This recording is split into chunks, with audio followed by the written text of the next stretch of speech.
Okay, so now if you have, this is not actually an oscillating rate of inflow. The way it's stated, your rate of inflow is going to be like this.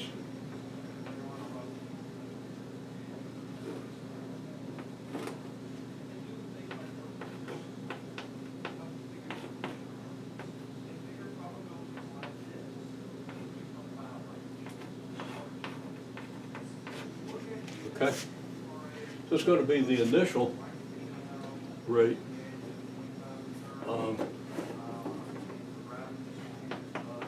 5.4 gallons per minute here is going to drop to half that, 2.7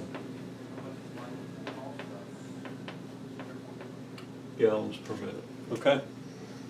Now, does there exist a limiting concentration? Well, this is all still the same concentration. So clearly, you're still continuing to replace the solution in the tank with 2.1% solution progressively. Okay, so it's just as you said. You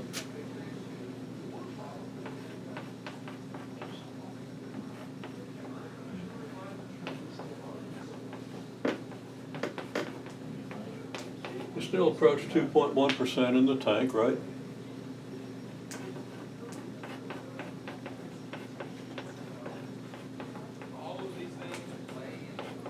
But it takes longer to reach a given concentration.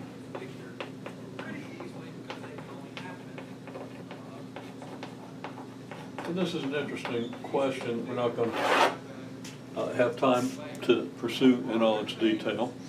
You should understand step functions, incidentally. Okay? It's a typical pre-calculus topic that tends to get glossed over. Those aren't differentiable, are they? I'm sorry? Those aren't differentiable. No, but we're going to do Laplace transforms so you can deal with them. Okay. I was curious Okay. about that. Yeah, by the end of the term, we'll have done Laplace transforms, and then you can deal with step functions. So, something that would be useful to you to review in your ample spare time. Just before we get to it, you have the idea how you symbolize them, how you write them, okay? Because it'll make it easier. You'll understand better when you see it later, okay? It's not particularly difficult, but it's good to spend a half hour every once in a while.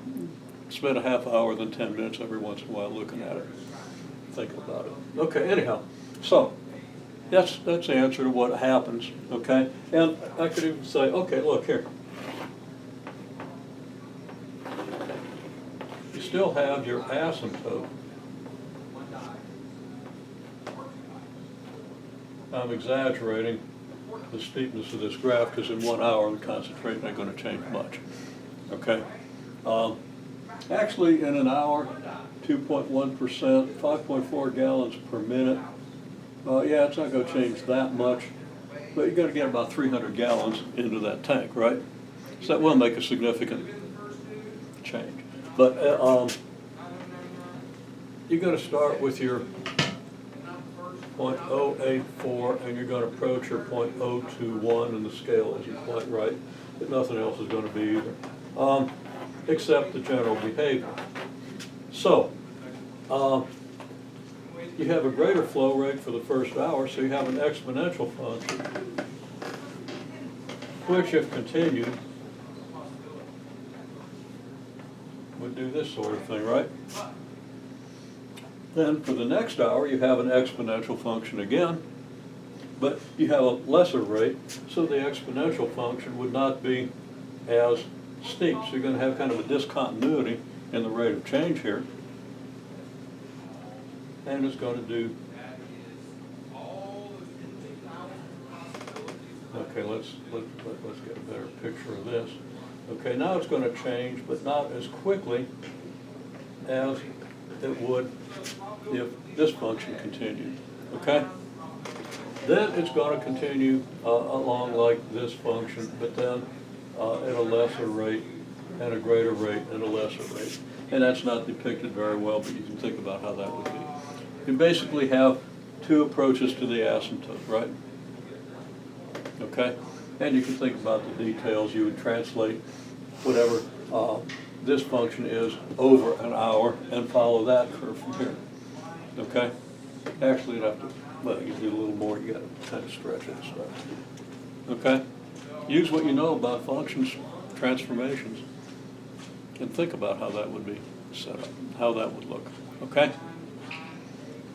So anyhow, that's not really part of the problem, it's not required, but if you want to Extra credit. understand these sorts of things that happen all the time, it's helpful. Now, we're going to sinusoidally vary the inflow, okay?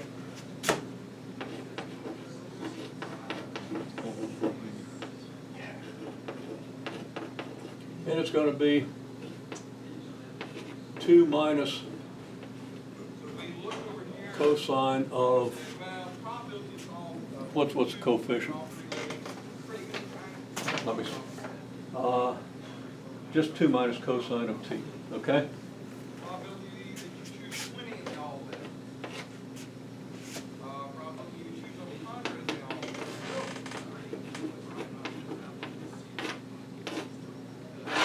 So, first of all, what's that function?